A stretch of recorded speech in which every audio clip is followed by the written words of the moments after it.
So, not too long ago, I made my first TikTok account, posted my first TikTok, and luckily enough, I got over 100,000 views on it. Now, I'm definitely not the largest account on TikTok, nor do I claim to understand how the platform works, but one thing I do understand is how much a follow means in terms of a social currency standpoint. So, as a way to show some appreciation, I thought, why not just follow back everybody who follows me on TikTok? Now, if you're sitting there thinking to yourself, going through every single TikTok account and pressing that follow button manually is gonna take a really long time, then you're right. But it also tells me that you're new around here, so make sure you subscribe. You see, we like to code here. So instead of going through every single person and manually tapping the follow button, we're gonna make a program that does this for us. Now, let's first run through our options of how we can do that. Now, the very first thing is choosing a programming language. Now, this thing just screams Python. Python is one of those multi-purpose languages that you could use for pretty much anything and will facilitate a lot of the heavy lifting we have to do for something like this. Now, the next and probably the most important thing is how we're actually going to interact with TikTok itself. TikTok is primarily a mobile platform that you use on your phone. However, there is a much more limited web platform that has fewer features. And even though there is a button to follow people, there is no way of seeing who is following you on TikTok's web platform. This is something where an API would be very useful. Now, if you're not familiar with an API, all an API is a way to programmatically interact with the platform, in this case, that platform being TikTok. However, looking at TikTok's developers page, their public API leaves a lot to be desired. From what I can tell, there's only two main features, one of which is being able to share content from TikTok to other platforms, and the other which is being able to programmatically upload your content to TikTok, both of which don't help us at all for our case. And this is where being able to reverse engineer a private API would be super useful. You see, in order for the TikTok app to work, there has to be a backend that actually handles the logic for the app. These are things like logging in, posting content, and of course, following people. But this is called a private API because it's not publicly documented for developers to use. However, using a few tools, we can expose these API calls and see how they work. Now, as you might imagine, it's not as straightforward as I'm making it out to be. The first thing we need to do is actually monitor these API calls to see how they're being made. Midterm proxy, or as I like to call it, man-in-the-middle proxy, allows us to do just that. It acts as a middleman and intercepts the traffic going to a server and coming back to your phone. This allows us to see the exact API call being made whenever we do something like list all your followers. However, as I said before, this is not as straightforward. Any reputable app that has some sense of security won't allow us to do this because of something called SSL pinning. In basic terms, SSL pinning is a way to verify that the calls being made to the server are actually coming from the expected source. Now, when using a program to view traffic like man-in-the-middle proxy, since we're actually intercepting the flow of traffic from the phone to the server will see that as traffic coming from an unexpected source. There are some ways to get around this, and some are more difficult than others. The first is using a program like Objection. Objection is a program based on the Frida Dynamic Instrumentation Toolkit, which basically is just a program that has a bunch of tools that help you reverse engineer apps. Objection has a nice function that lets you bypass popular SSL pinning methods. However, this is not always successful, and in the case of TikTok, it wasn't. Another way, which takes a lot more work, is using the assembly programming language. This process requires you to disassemble the app's already compiled source code and step through the program to see how it works. We can then disable SSL pinning, reassemble the app, and reinstall the modified version of the app. I have had success with this method before when I disabled Instagram's SSL pinning.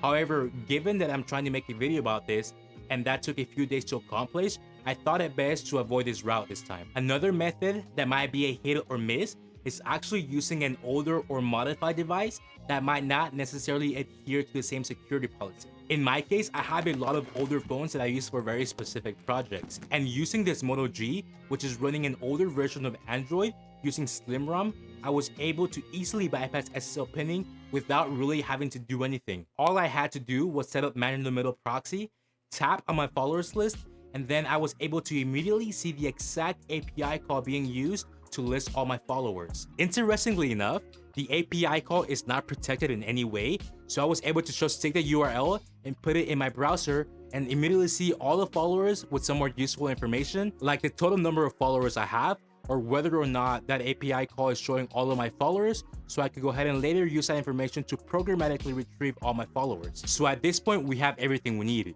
Using a tool like Selenium, which we can use to automate web browsers, we could go ahead and take the followers list we got from the API and then use Selenium to automate the process of actually following people on TikTok.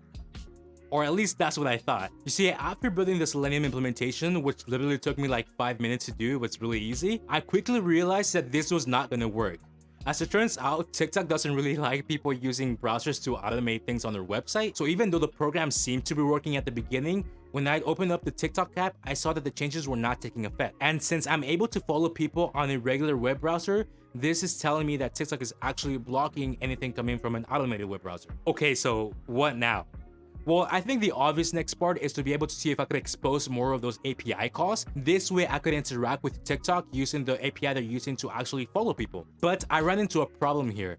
You see, unlike the API which lists all your followers, the API used to follow people is not as open. And in order to send an API call to TikTok servers using this API, you need two special parameters in the headers. These are the xGorgon and xChronos parameters. Now, it's not super obvious how these parameters are being generated, so figuring that out will most likely require me to look to the program's assembly to reverse engineer the algorithm. But again, that can be very time consuming. So instead, I decided to see if I could generate these keys without actually knowing how these keys are generated. Now, if you know anything about this stuff, you know what I said makes absolutely no sense. How could I generate a key without knowing its algorithm? Well, earlier I mentioned how Frida can be super helpful when it comes to reverse engineering apps. A feature that Frida has is the ability to hook into a function of a specific app and then either modify that code or in my case, simply use it. After doing some research online and digging through TikTok's codebase using Frida's tracing abilities, I figured out the function that was used to actually generate those keys. So then I made a simple local server using JavaScript and Express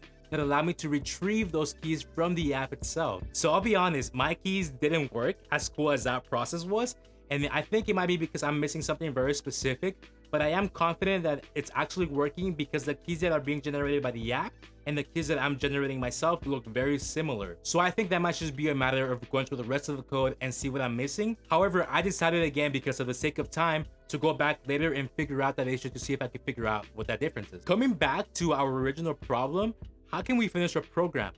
Well, I know it's not as cool of a solution, but in our case, all we literally need to do is go to a link and click on a button. So let's literally do that. On Linux, there's this tool called Xdo tool, which basically allows you to simulate clicks and keyboard presses so that we could ultimately do the same thing as Selenium, but without using that browser abstraction layer. As a quick side note, I want to point out how cool it would be if we could just follow a bunch of people in a matter of minutes or seconds. However, as a way to avoid being rate limited by TikTok, I went ahead and set up some random time intervals as pauses so we could go ahead and simulate human interaction. However, after doing some research online, I saw that there is a follow limit of 200 people per day on TikTok. So ultimately, I guess we'll just see how that goes. Okay, so I'm kind of playing around with like the angles here, so hopefully this works out, okay? So this is gonna be the very first test that I run for this program. I don't know how it's gonna perform because I haven't run anything, but hopefully it works. We'll see how it works, okay? So right now, as you can see from there, it looks like I have 155 followers on TikTok right now. I'm at 155 followers and I'm following 7 people. So we're gonna go ahead and run this program, and then obviously what should happen is that the following numbers should go up from 7 to hopefully 1855. So that's the point. Ready? 3, 2, 1, run. So there it goes. It's getting all the followers right now. It's just populating the list with followers. Here we go, here we go, here we go. There we go. It reached 1859 total followers, and I have 1855, so maybe that's more updated than this. So that's running. It opened up Firefox, as you can see from there, and something's happening. Yesterday, I was messing with some Firefox stuff, so I wonder if that messed it up. But let me go ahead and check that real quick because I was not expecting whatever is happening right now to happen. Okay, so I believe I fixed the program. It wasn't my bug. It was actually Firefox that was hanging for whatever reason. So a simple fix to that is actually just go ahead and open Firefox real quick before the program starts. Now I don't have to go ahead and deal with it programmatically. So there we go, okay? So this should work now. Let's go ahead and run this. Here we go. We're in. We're fetching all the followers. We're fetching. Here we go. I have 162 according to that right now, but that might not be the most up-to-date. There we go. It went through and they got a follower. Now this is the part where it waits. It should wait, I think, an interval from 10 seconds to 60 seconds, if I remember correctly the way I said it. So it should be waiting here. And once it does, we should see it follow in the bit here after that time period has passed. Again, that's so I won't be. Oh, there it goes. See that? It followed. So that's so TikTok won't rate limit me if I do it like a bunch. I know this is a lot slower, but technically, if I do it this way, I have a higher chance of actually following everybody, assuming the maximum is not 200 people. So we'll see how that goes. But that should be the total. 1,859 followers should be the total it follows, which is waiting for this one. This is, again, the random pause. It sucks, but we got to deal with it. Let's see if it follows. There it goes, there it goes, there it goes. Okay, cool. So I follow that person. Now I should move on to the next one in a bit here. There you go. So it's moving on to the next one. And now I should follow. Our God is with us. Thank you for following.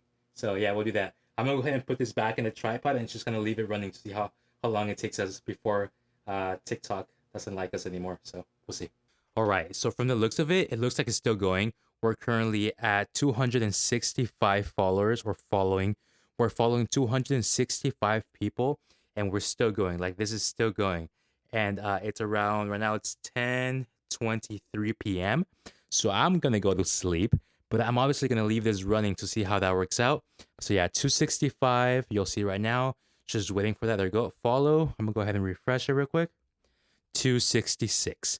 So yeah, it's definitely still going, but I'm not going to be waiting for this. So I'll just go to sleep and we'll see what happens in the morning when I wake up. I'm going to just check it again. And hopefully it's still going strong. And then we actually reach that total number of followers.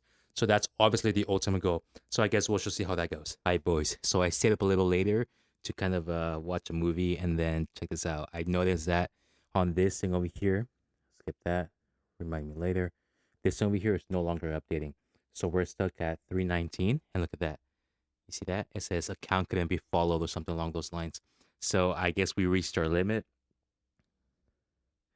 Yep, there you go. See, as much as I go back and refresh, we're stuck at 319 followers or following. We're following 319 people, and that's it. Like, let me see if it comes back up here so I can catch it. There you go. So there's a follow. It says couldn't follow account. So that's it. We reach 320, 320 followers right there. We're following 320 people, and I guess that was it. You know, I expected it. I expected to reach the limit eventually, and there you go. And that was it. So I guess that's the end of that. I'm not gonna wait anymore to see when this lifts again. That's just the end. I gave it a try. Honestly, I'm a little disappointed that I wasn't able to use the API for all the calls. But again, it's a matter of time. And later on when I have time, it'd be cool to just go back and see if I can figure that out. The ultimate thing is that without actually seeing some form of the code, it's just a lot of guessing to see what works and what doesn't work. And ultimately, I think it'll just be a cool challenge to see if I can figure it out. Since essentially what I'm doing without looking at the code is just a bunch of guessing. So that'd be really cool. Now, if you're new to the channel, welcome. Make sure you subscribe and like. And if you enjoyed that video, check out this video over here that YouTube thinks you might like. Also, leave me a comment down below with anything you want. I literally read all the comments, so I'll for sure read it. Yeah, I'll see you guys in the next time. Peace.